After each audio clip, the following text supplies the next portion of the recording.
Are you ready? It's the Roundtable with me, Robert Bannon. Welcome to the Roundtable, everybody. My name is Robert Bannon, and you're listening to us on Broadway World or over here on the Broadway Podcast Network. And I love our next guest because she's a friend to our show. She's a Tony-nominated superstar. That's right. And I was just watching videos of her sing, and I was watching her sing Little Shop of Horrors. And her voice is so gorgeous. And I was like, man, maybe I got to really kiss up to her to get her to sing with me one day. Maybe that's because she sings, people, sings. And she's going to be a part of an event that's coming up in March that you need to hear about. And I'm so excited. She lends her voice. She lends her talent. She lends all that she is here to us on the Roundtable again. I love our next guest, the superstar, L. Morgan Lee. Welcome back. Robert, hello. How are you? You can sing that range and that tone. You just slayed me dead this morning. Oh my God, this morning. It's really literally this morning too. And it's funny that you said Little Shop of Horrors because as I was getting dressed today, I was like, oh, I'm going to put on this black dress. And I was like, I'm feeling a ginger moment this morning. And then I went, wait a minute, this is definitely like one of the Audrey looks. I was here for all the video. I was literally in the deep dive of your work and all that you do. So thank you for being here. Oh, thank you. That feels, it's always nice to be thought of. Oh, of course. Well, many people watching us, of course, know you from breaking the norms and changing theater for the good and doing Strange Loop, which I never was around people who felt as seen and as the people of color, the queer community, that everybody that went and saw this show saw a piece of their life in your show and what you guys did up there. And then you took this ball and ran, and you have just been out here singing and working and hosting and creating and doing the whole L. Morgan experience. That's the new website. The L. Morgan experience coming soon. What's it been like to be more in charge of singing and creating, and you've been doing your own show? Like, what's it been like since the Strange Loop chapter closed? Wow. I mean, it's been wonderful because, all of a sudden you have what is a career high after, 20 some years of being in the business. It's like suddenly you are introduced to everyone. Everyone suddenly gets an idea about who you are. The thing that's always tricky about shows like A Strange Loop that were like a big splash is that what you do in that show becomes the thing that people sort of identify you with. And I mean, while we were playing like a multitude of different things, sort of my main feature in the show was, this woman of a certain age who was sort of showing up to a friend of mine has called it like it was like a Lincoln Center moment. Suddenly, you walk in and she's this, pristine theater goer who has a way about carrying herself. And so it's tricky because for a bit, like I was only being asked to look at things that were like, she's in her 50s or 60s and I'm like 60s. Like, y'all, like I'm happy to age up a bit if necessary for the right kinds of things. But I was like, let's shimmy this down to a sensible 30s, 40s space because that is a little more of the reality. But I was like 60s. So my agents were a little bit like, we're just starting to think of you as timeless because some of these asks are like quite aged. I had one that was like might be 70 something, but doesn't quite look it. And I'm like, y'all know, come on. 70. I haven't lived enough to even like start to do a role that starts there. If I'm playing a role, I worked on A Complicated Woman this past spring, I think it was, up at Goodspeed. And the role I played, she started in the top of the show, she was in her 20s. And by the end of the show, she was in her 90s. So like, I'm in a really good like age pocket to do that kind of a thing in a show where you age down and then age up. But it's tricky. It's been really tricky in terms of like musical theater because, on top of all that, I do have to, I don't want to say deal with because it makes it sound like it's some sort of heavy burden. It's more of a slight frustration that our business, I think, has some difficulty sort of seeing past specific adjectives when we are newly being introduced to them. So, you know, there is still this thing going with Black actors where, you know, to bring a Black actor into a role that is not, where there's no race listed, still to some people is considered like an alternate route, or somehow this is a different version. Not counting the fact that like Black people are literally from every socioeconomic background, every education background, like Black people are represented in every background there is in terms of life. And so I think now I have that going on top of the fact that I'm trans. And so I think, you know, trans visibility in this particular industry certainly is very slowly growing, certainly moving. But I think what that looks like to people is a big question mark for people who are not part of our communities. And I think I do think that people are curious about what it means to center and see more people who are from various trans backgrounds. I just think, sadly, we are not behind the table or in the conversation enough to help them actually see like, oh, no. There is a difference between someone who is non-binary and not trans, and somebody who is trans and not non-binary. Like there's a difference in someone who is like, I'm a woman every day, all day, it is what it is. And that's a different experience and life than someone who is, you know, non-binary and beautifully being gender expansive and challenging the system and challenging gender expectations. But that is also like not trans. So the difference in those experiences, it has nuance that you sort of need us to be in the room to help you understand those nuances. I say that, and as I say, I'm mindful of like, somebody is always bound to be like, well, there are non-binary people that are trans too. And I'm saying, yes, there are, absolutely. But that's just what I mean, is that we need more of us in the space to be able to have conversations. So until then, it is a bit of I don't want to say struggle, but it's a bit of a feat to have to get to sometimes to get people to see sort of past that. And like understand that, you know, if you bring me into a room for something, if by chance, you know, there was Megan Hilty was feeling like it was time for her to end her ride and death becomes her, you know, I'd love a world where an L. Morgan Lee pops up on that list of like possibilities for the next replacements, where we see, what does this feel like? And not have people be like, oh, well, that's now an alternate route because, you know, Madeline is not trans. And it's like, well, are we talking about Madeline's entire gender journey in the story? No. Are we ever talking about that? Almost never. So if it's not, especially if it's not discussed, and even quite frankly, when it is, it's like that's when we say, well, but we need to understand that like that there is a misunderstanding sometimes I think people have about what our lives are every day. You know, when I go to the grocery store, there's not a banner that sounds off and people whispering and saying, oh gosh, here's that trans lady. People are like, there's that Black lady that lives down the street. Like it ain't that deep for people every day. And I think that's my experience. There's very different ones that everyone has. But yeah, so that's one of the obstacles that presented itself, which is why you see me also doing so many different random things all over the place, because I want to stay active and I want to stay having fun doing the things. And it's a gift to be considered and to be asked to do so many different things. One of the biggest things lately is that I'm on faculty at PACE. Well, I'm one of their adjuncts. I'm not on faculty. I'm an adjunct. But I have a class that I teach, you know, 2 classes on one day of the week. And I'm working with their junior musical theater majors. And like that in the midst of everything going on has been such a gift to me that like, I didn't realize how much light those young artists would be giving me. And I'm so excited to be able to share with them and help them all sort of on their journeys of artistry and finding who they are.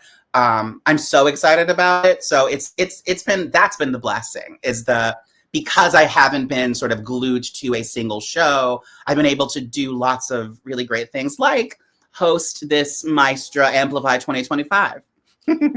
Yeah, absolutely. So I love hearing you talk about the next generation of musical theater and you being there for them, because when I said I'm done, I'm not doing musical theater. I'm not going on an audition anymore. I'm going to do this. I'm going to sing when I want to sing. I got offered a job to teach musical theater at New Jersey Performing Arts Center. And I was like, okay, it's fun. It will pay a bill and they have moved me. Like the future of this business looks a lot better than these young artists have ideas. They are brave and they inspire me. So kudos to you. And let's draw attention to the fact that you said it will pay a bill. What? A. It is certainly not for the money, because education, sadly, does not take care of the teachers. One bill. One bill. And that might be like the electric bill. Right. I was going to say the lights bill.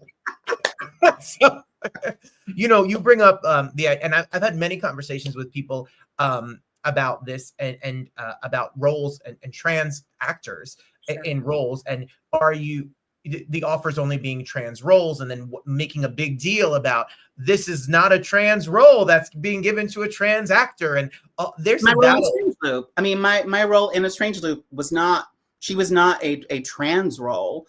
I think that's one of the things I really enjoyed about that project, was that she was simply a woman who could be played by someone trans, who could be played by someone who is cis, who could be played by anyone who is comfortable, playing a woman.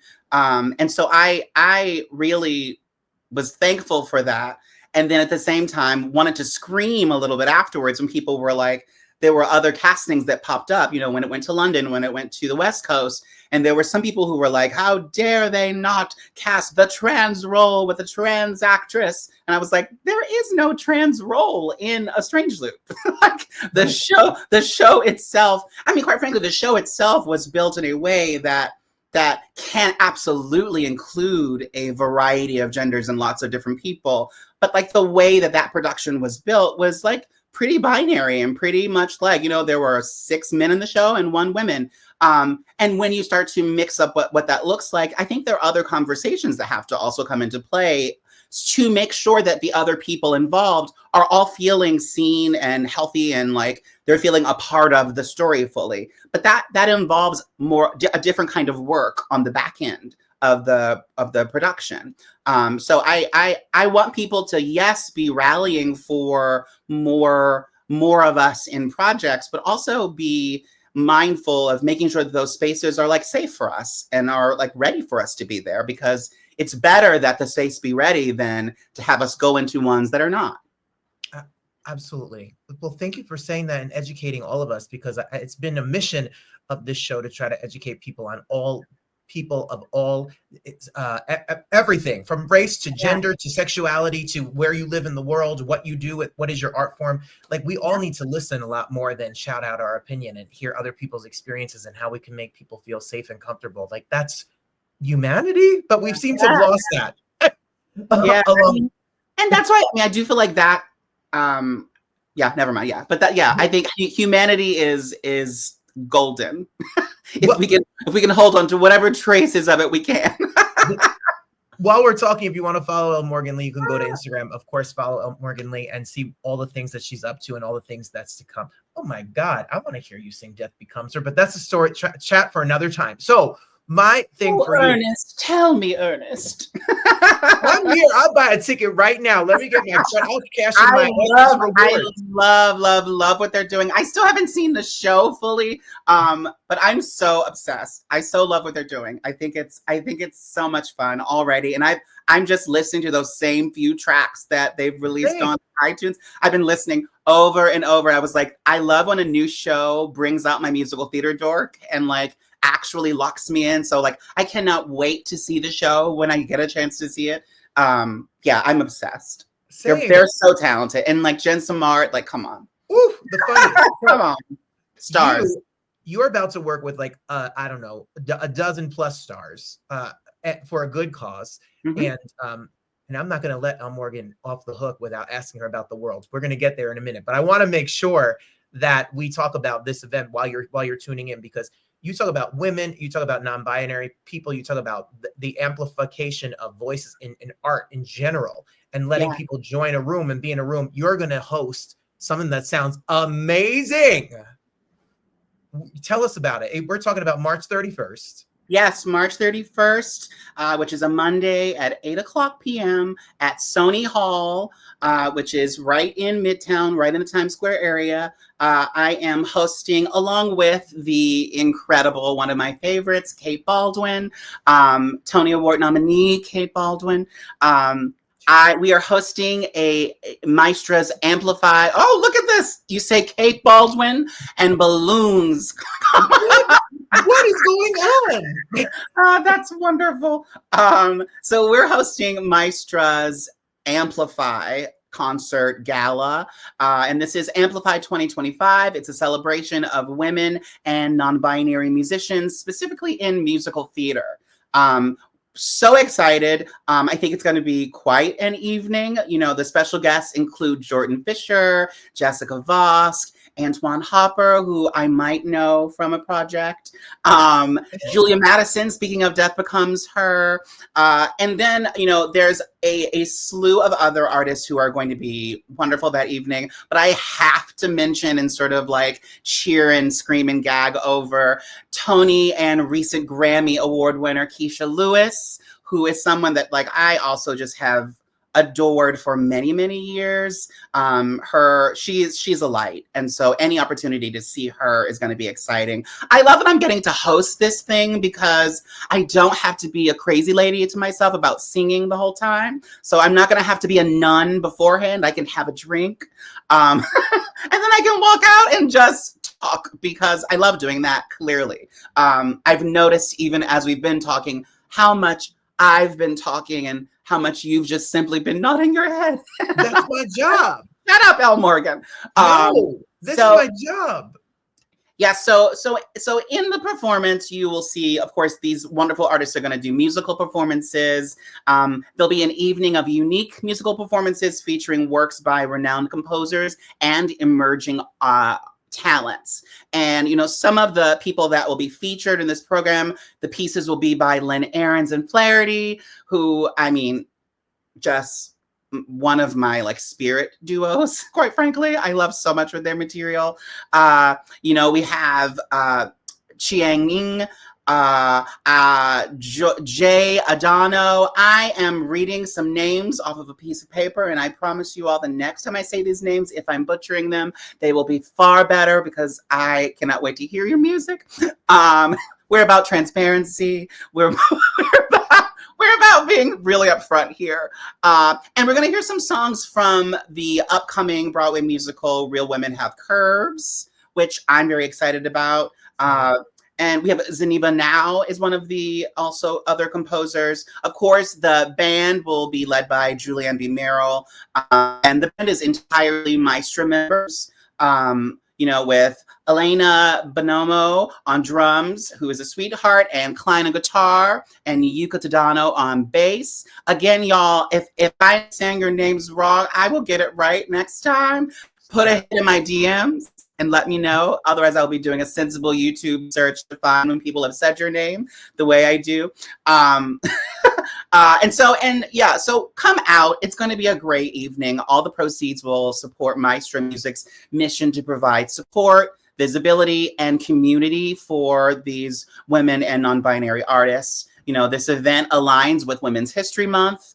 And it's emphasizing the importance of representation and creativity and collaboration in the performing arts. And bonus is this year, the concert falls on March 31st, which is Trans Day of Visibility. And, you know, we are in a period certainly now where us being visible is actually, it's always been an issue. It's always been something, because I do think visibility is both sometimes a blessing and a curse.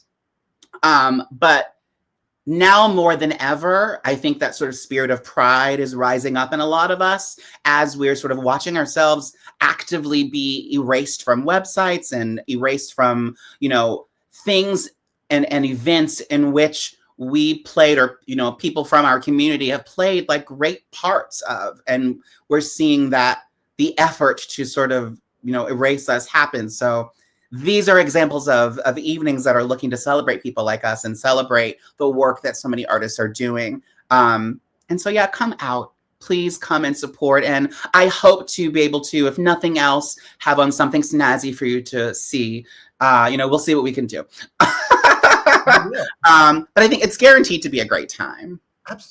maestramusic.org. The link is below, and it's also in the bio, so you can get your tickets. Tickets start at $25. So, I mean, you're not going to, this is a gala that everybody can grab a ticket, but they're not going to last. So you better go and grab a ticket as quickly as you can, because you can't go see all these stars on Broadway for $25. That's for sure. So, yeah, if you're someone who happens to be, wanting to solicit attention to your company, they do have like a playbill program ad situation. There'll be opportunities to purchase program ads in the evening's events playbill. And so contact the folks at Maestra Music to look into more information there too.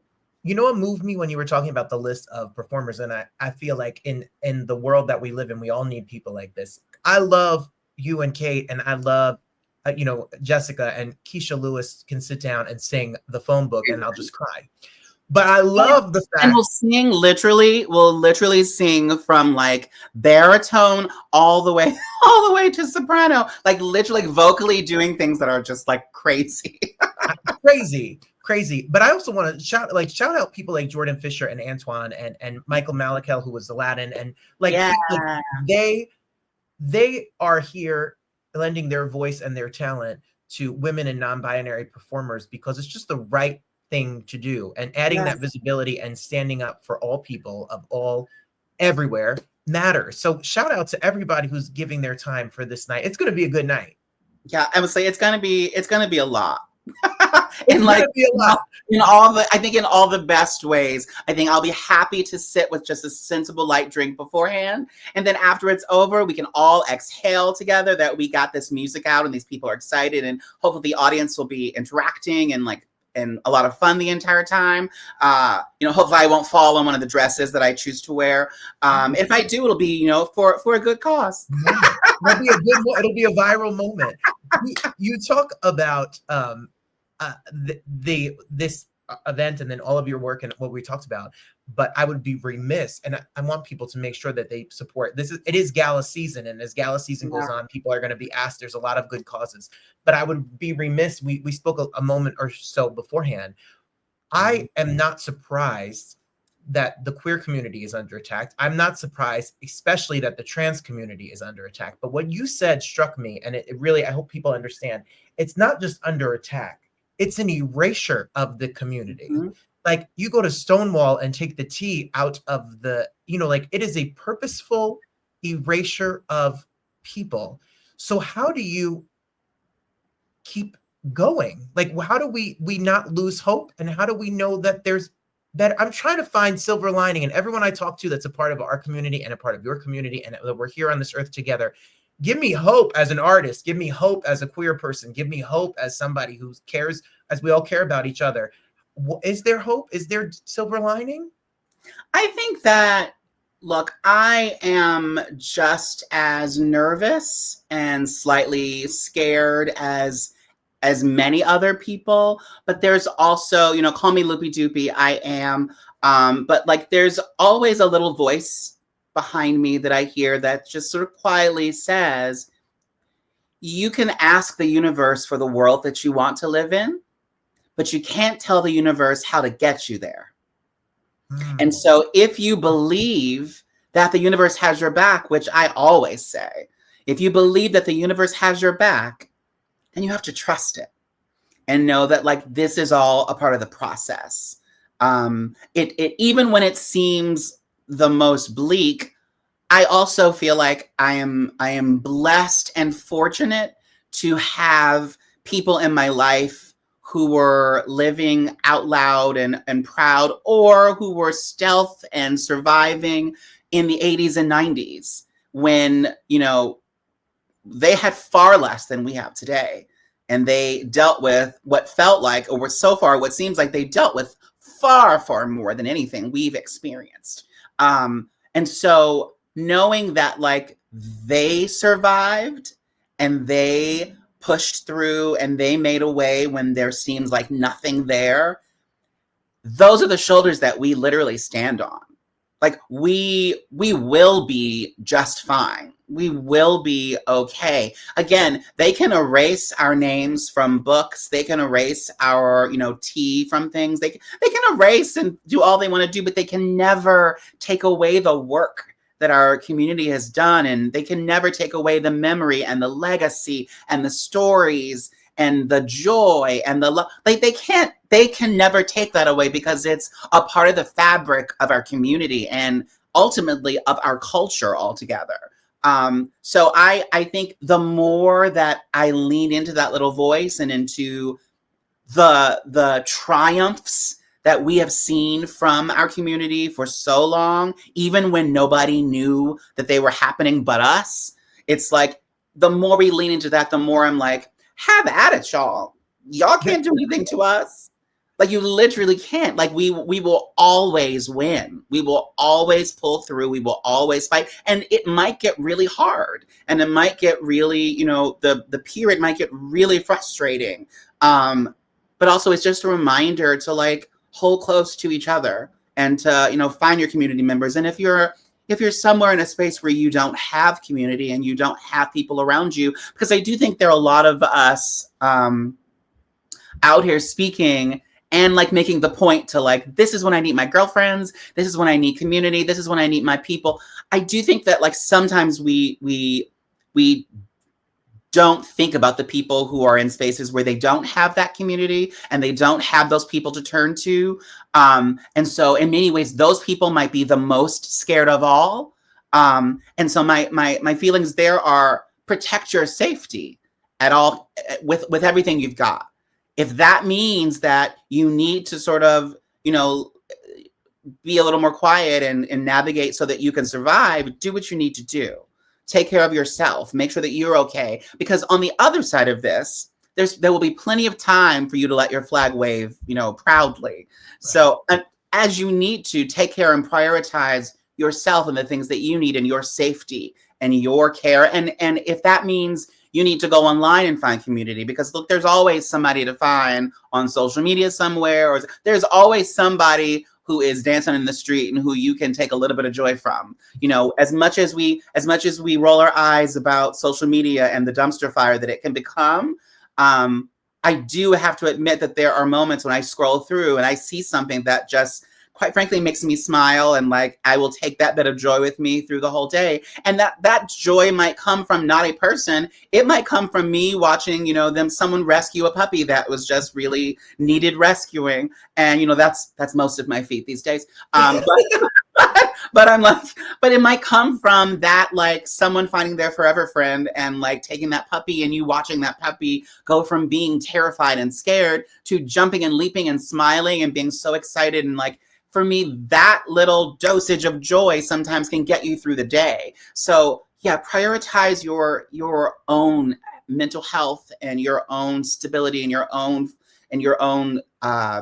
just sort of mental safety, because we don't know what lies ahead, and we need you to be as strong and as healthy as you can be to last through this thing so that we can all get to the other side together.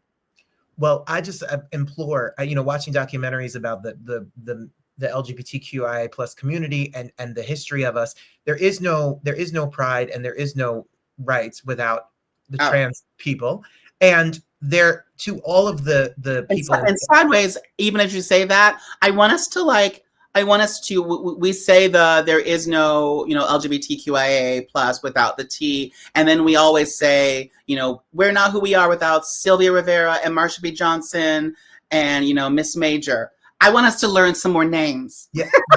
Yes. Because it doesn't take anything away from the incredible things that like Miss Major is still doing today. It doesn't take away from any of that. But I think that's part of the issue, is that so many of us only know, like every time I see someone post, they're like, it's just like Marsha P. Johnson. And I'm like, y'all, Marsha P. was not alone. There were a lot of people there. Like we got to learn some more names. We got to learn some more people and like do some research. I mean, I'm still learning names. I have a writer friend, Lady Dane Figueroa Edidi, who has spent a lot of times writing about a lot of like specifically Black trans women from like the 1800s, the early 1900s, and it's like I didn't even know about some of these people, and like it felt crazy that like there's so much history that we actually just don't know, because and some of it's out there to be found if you know where to Google. But like, even at this point, we do have the friend of Google. If you Google, you know, trans history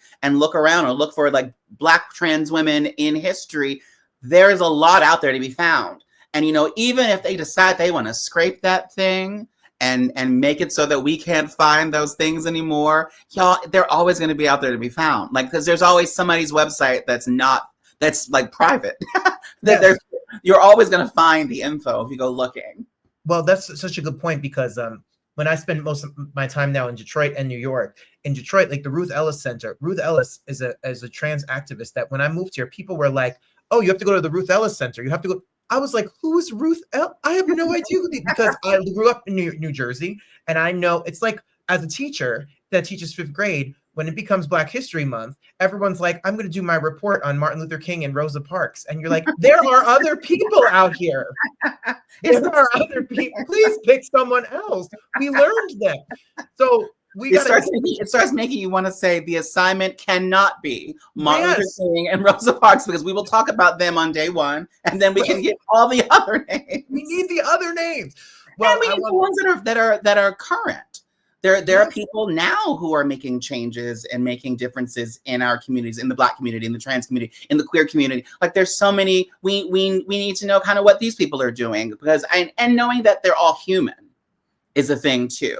Like, because there's this big deal of finding names and then sort of, you know, demystifying what their journeys were and finding like the deep dark side. It's like, y'all, all these people are humans. The Trailblazers are all human. The Trailblazers all navigated some space in the dark, and more likely than not, got to some really wonderful accomplishment, and nobody checked on them to see if they were okay afterwards. No one tried to help them out, and they probably continued navigating in the dark with just their light in front of them and maybe some people around them now, but still in the dark. So still getting hurt, still dealing with violence and trauma and all the things that you face when you are new to an area somehow. There's a lot of work that, you know, it makes the Martin Luther Kings and the, you know, of course, now that I can't think of anybody's names. Of course, now that I'm talking about this, I can think of any names. I'm seeing people in my mind. The Sojourner Truths, Lorraine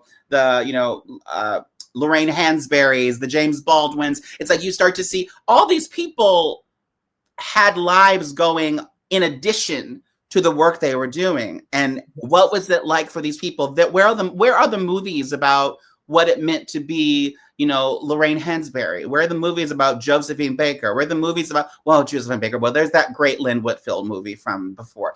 But it's like, what about Lynn Whitfield? What about, like, we have people now. Oprah Winfrey is a name that we're going to hear for a long time. Like, it's like we see people's front-facing things, and we forget that they are human, and so they are flawed, and they have things that probably are problematic and probably are ridiculous, but they're still just like you, trying to survive and get to the next thing every day. And the ones that are with us still, it's like, celebrate the work that's happening, and also understand that, like, we all have to live here together. If there's holes in the conversations around them, like, be a part of helping to fill that hole. Tell people if there's a blind spot, like, tell me, so then I can know what I'm missing out on and what I can choose or choose not to learn more about. Like, I think we part of what's, I hope, going to get us through all this stuff, if we can get there, is understanding that even the people that we think are the most horrendous and the people that we think are the most polarizing and the most evil, we still have to live here with them. Like, they're not going anywhere. So how do we find a way to live in a space where we can both get versions of what we want out of life? How do we bridge? How do we, like, I feel like until we get to that, we're really not going to go anywhere. Like, it's just going to keep being this mess back and forth. And I was on a call with some people this week who were saying there's so many with, like, the burn it all down mentality, like, burn it all down because it's all corrupt and it's all problematic. It's like, yes. And then what? Like, So while we're all sitting in the ashes, then what? Have you started planning on what that rebuild looks like and understanding that those people that we don't want to be around will also still be there? They're standing there too. They're sitting right next to you. And also, many of them who come with means and access and all these privilege things, they can just rebuild. So now the thing that we've sacrificed and built and hurt and blood, sweat, and tears to rip and tear down is just being rebuilt right next to us with stronger walls, because we didn't do the work inside to figure out how to find the bridge so that we can, if we got to rebuild, then we got to rebuild together. What does this need to look like? There's this part of me that I have these little voices. That doesn't mean I'm crazy, but I'm an actress, so I'm a little crazy. But there's a little voice also in my head that's like, if we can get through this, if we can get through this period and we can find a way to, let that one's term do what it's going to do and get out of here, the rebuild that is possible is like next level. Because there's so much, and quite frankly, there might be an overwhelming amount of rebuild that is necessary. But it will also be, if we do it right, it'll be one of the first times that some of these groups that have never been considered will be a part of that rebuild.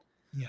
That will be thought of, will be suddenly like, this idea of erasing the T and erasing and quit, making gender affirming care impossible for young people. And quite frankly, I think people also want to do that for older people. If we're being honest, it's about all of us, really. But like, it'll be the first time that things will be rebuilt in a way that will be a part of the rebuild. That will be a part of, we have to consider these people who have been targeted and who have been ripped down.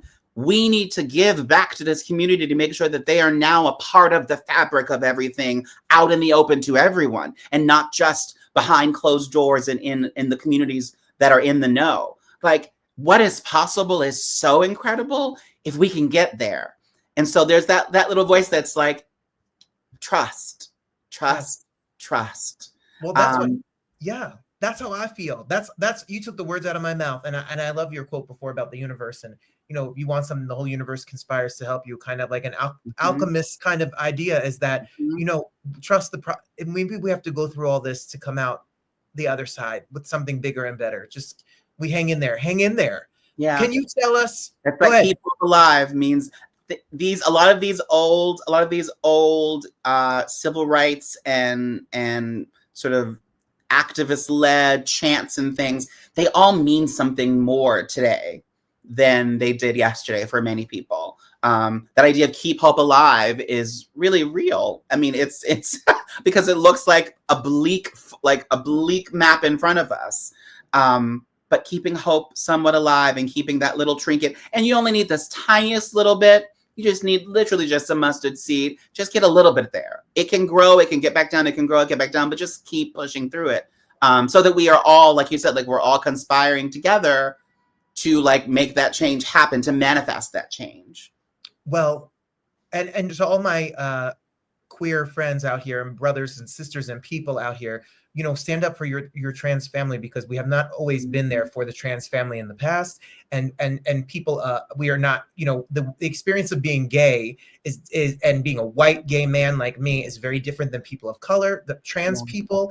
And we need to keep an open mind and support and stand next to all of our family here, because some of us take the easy road and we take a quick exit and duck out. We need to all be in this together. So yeah, because it's coming after all of us. All of us. It's like we are in the eye of the target right now, but we already see evidence of around that is also everyone else in our communities too. Like, it's like, yeah, I agree with you. Stand up for your trans siblings, and at the same time, check in on people. Check in. Just do a hey, how are you? How are you holding up? I know this is a bit of a dumpster fire we're living through. You holding up good? You need a cup of coffee? Do you want to go for a walk? Let's catch up a little bit. Like, because it's the time when I think there are a lot of people, I believe there are a lot of people who are sitting in their apartments or in their rooms or at their jobs sort of by themselves and don't want to be burdens to other people by asking for that extra walk or that coffee or that, something that will lift their day, or that, that Dunkin' drink that they need to get. I think that there will be people that I'm learning more and more that there are a lot of people, and even here in New York City, I know that there are a lot of people who are very quietly experiencing loneliness.